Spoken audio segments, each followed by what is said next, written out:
Et voilà, on se retrouve aujourd'hui pour une vidéo un peu spéciale. Je relève le petit challenge qui m'a été lancé par Jonathan, la chaîne Œil dans le Noir que vous devez certainement connaître. Et je trouvais ça amusant de continuer aussi ce petit challenge sur ma chaîne. Donc je vous explique, c'est le Toll Challenge Arcana Sacra. Toll pourquoi? Parce que le T pour tarot, le O pour oracle et le L pour un livre. Ça a été très compliqué parce qu'il fallait choisir un de chaque et comment dire que quand on est passionné, émerveillé par le talent de tout le monde, donc du coup c'était un petit peu compliqué d'aller toper juste un ouvrage. Du coup j'ai voulu choisir vraiment de façon stratégique pour mon Toll Challenge pour vous expliquer le pourquoi. Je vais commencer du coup à boire d'abord. Je vous souhaite la bienvenue, installez-vous, prenez votre petite boisson si vous avez le temps. J'espère que je serai assez concise et que je relèverai le défi de façon intéressante. Donc pour moi là c'est le soir, je le fais le soir parce que du coup c'était plus simple pour moi pour être tranquille. J'espère que vous m'entendrez de façon assez claire parce que je suis pas encore totalement équipée. J'ai voulu placer quelques bougies que vous voyez en fait dans le fond. Je suis assise à même le matelas par terre. Je suis pas on va dire encore trop dans le confort et vous voyez mon merdier derrière un tas de linge en fait parce que je n'ai pas de quoi encore avoir des étagères, mais l'essentiel, j'ai un toit.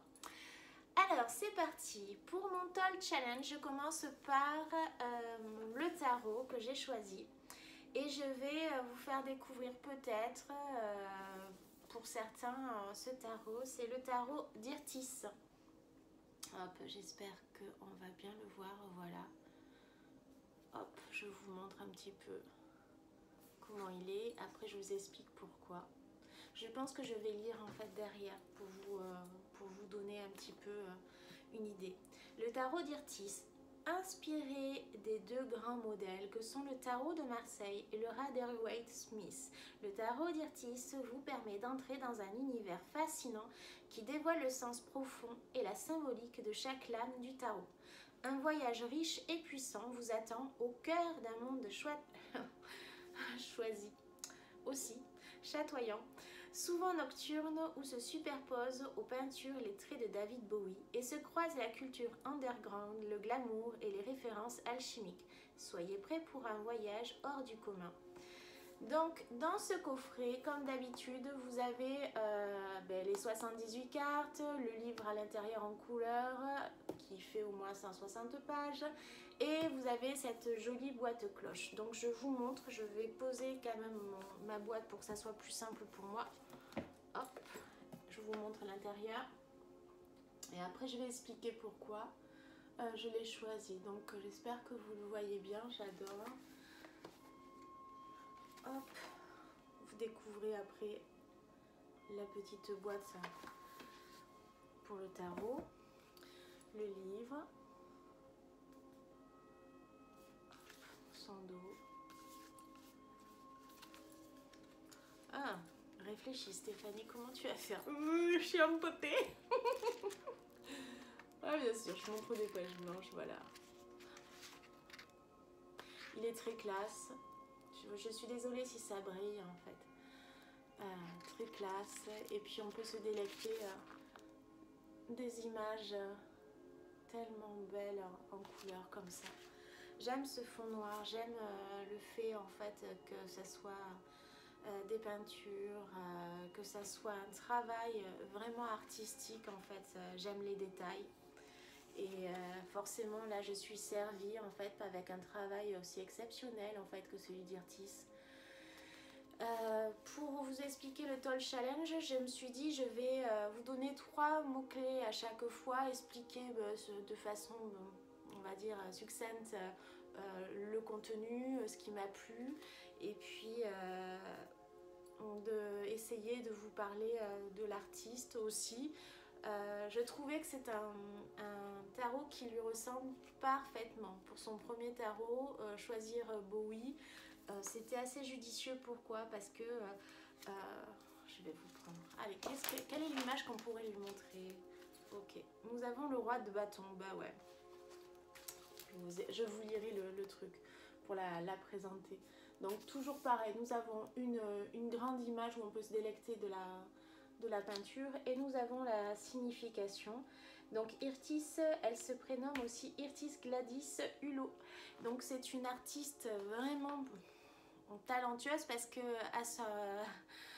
on va dire à sa faveur, elle a aussi l'âme d'une musicienne. Elle joue plusieurs styles d'instruments de musique et du coup c'était assez judicieux de présenter en fait un tarot qui ressemble vraiment trait pour trait à son auteur, en fait, à son illustrateur.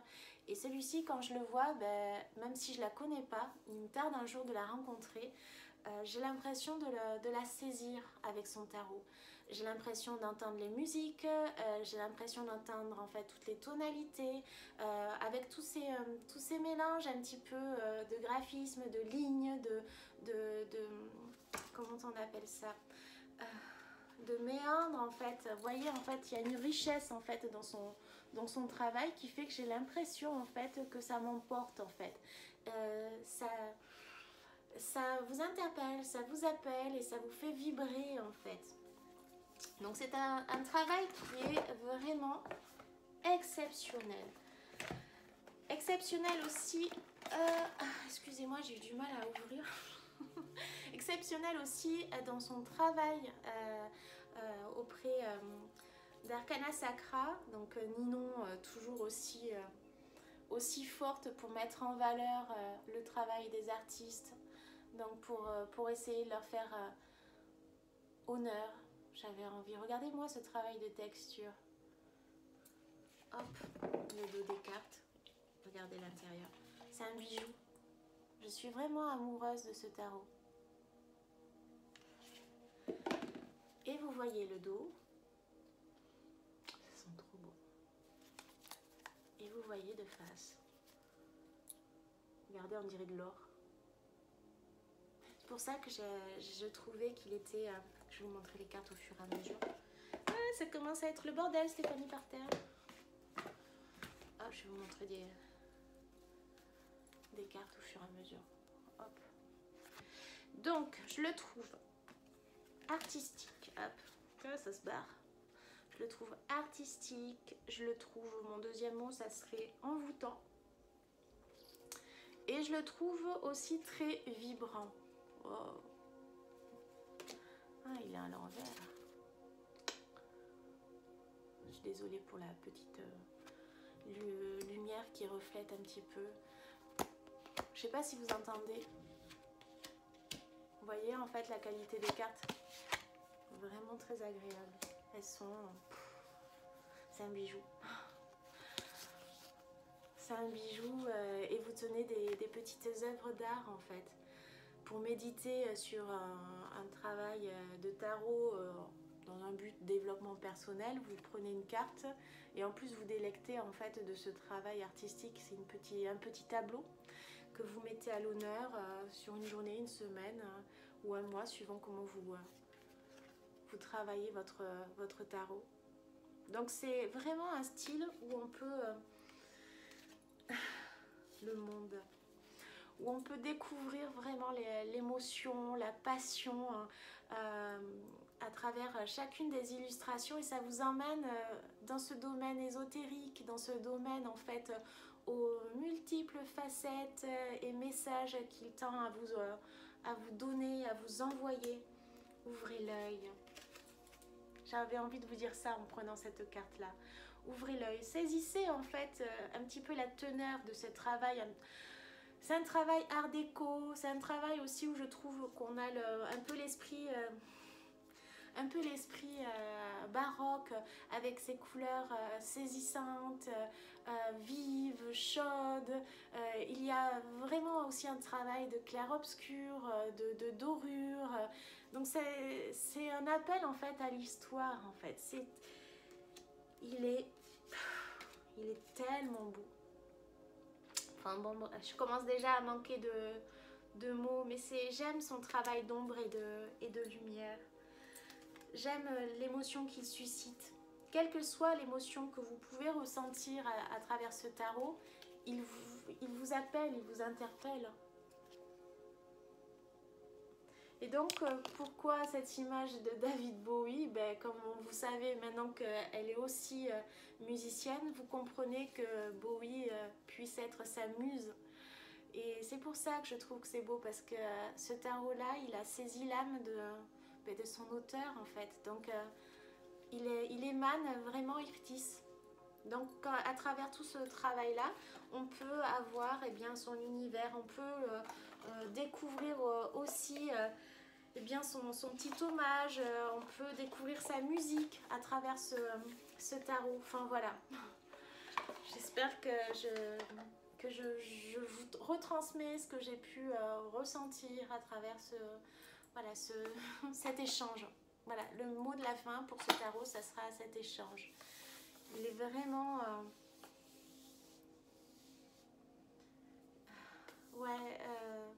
vibrant.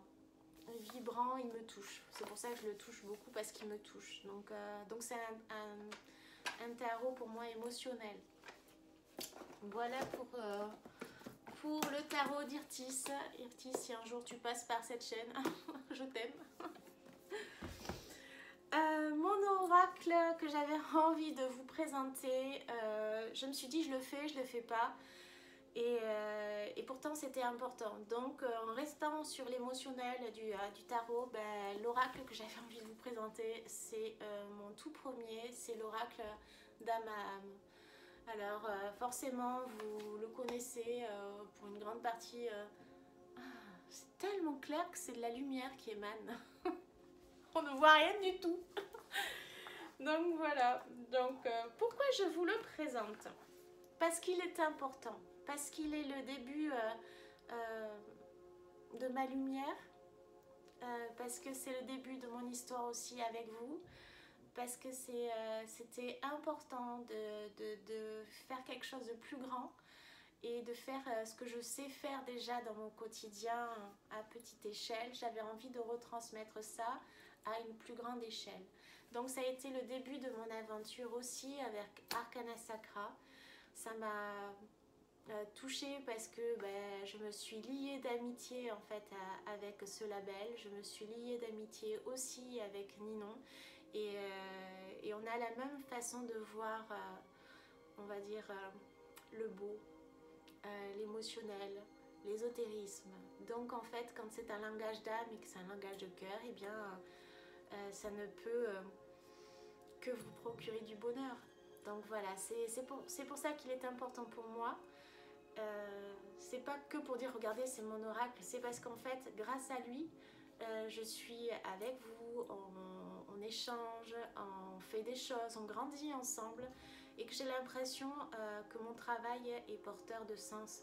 Et c'est ça, ce qui est le plus important pour moi, c'est que je puisse un jour partir de cet éther et me dire j'aurais fait mon maximum, planter des graines. C'est quand même fabuleux de planter des graines et de permettre à d'autres personnes d'être inspirées et de devenir à leur tour inspirants. Donc en fait, c'est une grande œuvre pour moi. Donc pareil que le coffret d'Irtis, l'oracle, vous avez le guidebook qui est aussi en anglais. Donc il y a une partie en français, hop, il est en couleur aussi, vous avez les mots-clés en bas. Et vous avez l'autre partie qui est en anglais. Voilà, tout pareil. Ce qui était important pour moi, il y a eu beaucoup de remarques que j'ai eues en conférence pour pourquoi il n'y a pas de proposition de tirage. Eh bien, c'était une proposition volontaire de ma part de dire pas de proposition de tirage pour ce premier.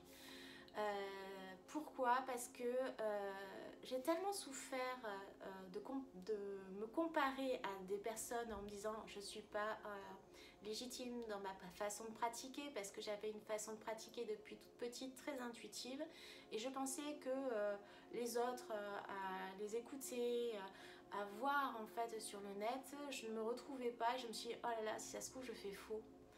Et en fait, c'est au fur et à mesure de ma pratique intuitive que je me suis aperçue que nos codes à nous, d'intuition, de médiumnité, de guidance, ne sont pas les mêmes que les autres et correspondent à nos personnalités. Et si on va trop chercher à un savoir et qu'on ne décroche pas de son bouquin de propositions de tirage, on n'arrivera pas forcément à capter ce que nos messages, nos premiers messages intuitifs. Et j'aime donner l'exemple à chaque fois de ces enfants qui découvrent à Noël leur cadeau. Ils vont pas regarder de suite la notice pour jouer avec ce jeu exceptionnel que je viens de recevoir. Je m'assois et je vais essayer de comprendre pourquoi en fait il faut jouer comme ça et pas autrement. Pour celles et ceux qui me connaissent, je suis un petit peu une enfant. J'ai réussi à, je ne sais pas comment, à conserver cette part enfantine. Je pense qu'il y en a en fait qui ont ça. Moi j'ai ça depuis toute petite. J'ai souffert d'ailleurs de ce côté où on me disait que c'était trop enfantin, et pourtant l'émerveillement est une saveur si rare en fait de nos jours que je me dis, je suis quand même bénie de Dieu d'avoir encore ce truc là. Et pour revenir en fait aux enfants, ils ont cet émerveillement. Ils ont ce pouvoir en fait fabuleux qui est l'imagination, l'intuition à l'état pur. Et donc ils s'en foutent d'aller chercher une notice et de la suivre trait pour trait. Ils vont s'accaparer en fait l'objet en question, le cadeau en question, le jouet en question, et vous aurez plusieurs enfants en fait à côté avec le même objet, mais le joueront en fait de façon différente. Pourquoi? Parce que c'est l'appropriation, parce que le cœur et l'âme va dire, tiens, et si on le faisait comme ça, la curiosité, l'émerveillement, la couleur, susciter la forme. En fait, ça ne va pas nous éveiller la même chose et chacun va créer une histoire. C'est cette histoire que j'ai voulu en fait chercher. C'est cette histoire que j'ai voulu en fait essayer de vous titiller. Et par mon travail en fait intuitif de toutes ces expériences de vie, je vous emmène un petit peu avec moi dans cette pratique-là, se faire confiance. Et si je tirais une carte, deux cartes, et si je me laissais en fait guider par mon jeu, que je les découvrais, et que je découvrais en fait mon appel, l'envie en fait de tirer une carte ou deux, m'essayer à créer mes propres combinaisons avec d'autres jeux, enfin voilà. Ça c'était l'envie en fait de vous parler pourquoi il n'y avait pas de tirage. Sachant que vous retrouvez aussi dans les playlists des propositions inspirantes des tirages. Là c'était l'intérieur, un miroir. Pourquoi? Parce que le miroir c'est une autre porte en fait vers un autre monde. J'adore les miroirs et j'adore les papillons parce qu'ils ont des messages. Le vert c'est la couleur des fées aussi, une couleur de cœur, et parce que dans le vert on peut voir aussi l'envers du décor. Il y a une notion alchimique, une notion de transformation. Alors en fait ce sont des grands formats. Quand j'ai créé c'était des formats très grands, donc ça me prenait beaucoup de temps. Et au départ j'ai créé avec comment on pourrait dire, avec ma part brute.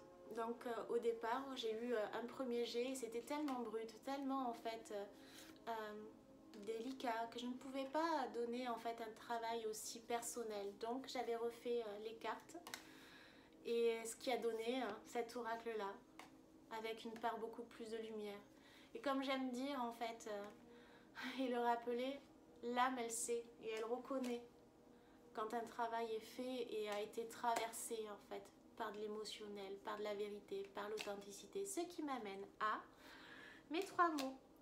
Vous avez en fait l'authenticité qui arrive avec ce premier mot. Vous avez, j'adore cette carte. Elle est puissante. Vous avez l'inspiration avec ce deuxième mot. Et vous avez l'amour inconditionnel. Pourquoi? Parce que, pour celles et ceux qui me connaissent, je suis une grande amoureuse de la vie et une grande amoureuse des gens et de tous les gens. C'est ouf, hein? Même moi, je me comprends pas. Alors forcément, quand on ouvre la porte à l'amour, et bien ça, c'est comme tout le monde, hein. Il faut accepter aussi que parfois, en fait, ça fasse mal. Et c'est ça qui est beau. C'est cette résilience, en fait. Et bien, ce jeu, c'est une partie de moi qui saura, en fait, illuminer les cœurs et cheminer avec, les accompagner avec toute la douceur, tout l'amour et tout le langage, en fait, universel qu'il pourra offrir. Et ça sera aussi le meilleur ami, en fait, pour pouvoir le combiner avec d'autres jeux. C'est un travail qui amène vraiment vers votre introspection. Il ouvre en fait votre propre voyage initiatique. Il vous aide à oser, il vous aide à vous faire confiance, il vous aide en fait à vous révéler, à vous créer, voire vous recréer. Et surtout, il vous aide à être dans cet instant présent. Toujours. J'aime bien ce mouvement, il vous ramène en fait à vous. Voilà, il vous reconnecte. Il vous reconnecte à vos talents, il vous reconnecte à vos valeurs, il vous reconnecte en fait à vos potentialités. Voilà ce que je pouvais dire en fait sur cet oracle. Voilà. Et nous finissons avec le livre. Et ça sera le tarot pour débutants de... Comment je mange toujours son mot, alors vous me pardonnez. Meg Ayertz. Je sais pas si je le prononce bien, c'est très compliqué. Je vais vous lire en fait le dos. Découvrez les clés de votre avenir grâce au tarot. Le tarot est un outil puissant qui nous accompagne et nous éclaire dans notre quête vers la découverte et le développement de soi. Cet ouvrage vous initie à l'histoire et la pratique du tarot. La description détaillée de chaque lame vous permet un apprentissage complet. Avec ce tarot pour débutants et de Meg Ayertz, spécialiste du domaine, apprenez à utiliser les cartes, à résoudre vos bocages. Ah non. Apprenez à résoudre vos blocages. Et en plus, je bug sur ce mot, c'est fabuleux, pardonnez-moi. À nourrir en vous de nouvelles aspirations et à découvrir des clés de votre avenir. Donc, bon, ben là, en fait, pourquoi j'aime ce bouquin? Parce qu'il est plein de lumière. C'est une page blanche. Voilà, parce qu'il est bien illustré. Parce qu'il est joli et savamment mis en page. Parce que les pages, elles sont... J'adore son format, parce qu'il est pratique, que tu peux le transporter facilement dans ton petit sac, en fait, si tu as un petit sac comme moi. Hop. Voilà, ça vous avez le sommaire. Et alors, je vais vous montrer. Alors lui, à l'inverse en fait d'Aman, lui il a plein de propositions de tirage pour le tarot. Peut-être que voilà, ça commence par là, tirage à 2 cartes. Oh, pour que je vous explique tout un tas de trucs. Une carte, 3 cartes. Bon bref, vous avez compris le système. C'est des tirages aussi basiques qu'on peut retrouver. Hop. Voilà. Ouais, je suis trop partie dans mon truc et en fait je vous avais un peu oublié, je parle mais en fait vous voyez plus rien. Mais si j'approche trop, ah quoique si en fait on y voit bien. Oh là là, le Toll Challenge Stéphanie, pasta, c'est pas possible. Allez, je vous montre un truc basique, genre les arcanes, comment vous les découvrez, ça sera toujours pareil. Vous avez, hop, votre arcane, vous avez tout un descriptif avec les mots-clés, vous avez aussi tout ce qui est symbolisme, signification mystique et ainsi de suite avec bien sûr si c'est renversé et puis voilà quoi. Et puis voilà, vous avez aussi posé une question en fait où par exemple j'envisage de changer de carrière, quel sera mon guide dans cette transition et vous avez en fait un descriptif si vous tombez sur cette carte pour vous accompagner. Vous voyez, en fait, c'est vraiment facile si tu n'y connais rien au niveau tarot et que tu veux le travailler pour toi, pour ton développement personnel, pour ton épanouissement aussi personnel, eh bien, il est parfait pour toi parce qu'il est clair. Donc c'est pour ça que je me suis dit, vas-y, le premier mot qui vient en fait c'est clarté. Donc clarté c'est le premier mot qui vient. Ensuite avec le deuxième mot, je pourrais dire que ce tarot là, ce livre c'est l'épanouissement personnel parce qu'il vous vise en fait à une amélioration, à un travail de développement personnel, d'où en fait ce mot là. Et le dernier mot, bah, c'est facilité parce qu'il est clair, parce que même si j'ai bugué en fait moi dans mon blocage, il est parfait. Vous avez même un petit appendice avec le référencement, tout ce qui est denier et ainsi de suite. Enfin, il est d'une facilité avec des mots très simples de façon à pouvoir enregistrer très rapidement. Les parties sont là il y a deux parties, donc vous avez une première partie avec une explication sur tout ce qui est l'histoire du tarot et ainsi de suite, les modèles des tirages, bon bref, tout un petit condensé. Puis après la deuxième partie elle est là vraiment pour vous expliquer chaque arcane majeur et mineur avec après le condensé, le tableau que je vous ai montré en appendice. Donc voilà, et pourquoi j'ai choisi ce tarot-là, outre sa simplicité, c'est parce que son auteur, Meg, est quelqu'un qui aime aider, et quelqu'un qui aime amener les gens à être, on va dire, dans une position plus favorable au niveau créativité, dans une position en fait favorable pour surmonter les blocages de Stéphanie, les blocages. Et donc, parce qu'elle est quelqu'un qui aime se donner, qui est altruiste, et bien en fait j'avais envie de la mettre aussi à l'honneur, quoi. Voilà, bon, ben j'espère en fait que ce Toll Challenge a été pas trop chiant. Je vous remercie en fait d'être resté en fait jusque là. Oh, vous vous cassez un peu la binette, dites-moi. Oh là là, vous voyez, je suis fatiguée, donc s'il vous plaît, soyez gentils en commentaire. Laissez-moi un petit commentaire, vous cliquez, vous aimez. Si tu n'es pas abonné, eh bien abonne-toi, bien sûr. Si tu es resté jusqu'à la fin de ce Toll Challenge dans la vidéo, dis « Je suis resté jusqu'à la fin » ou tu mets un pouce. Je vous aime, je vous dis à une prochaine capsule. Prenez soin de vous.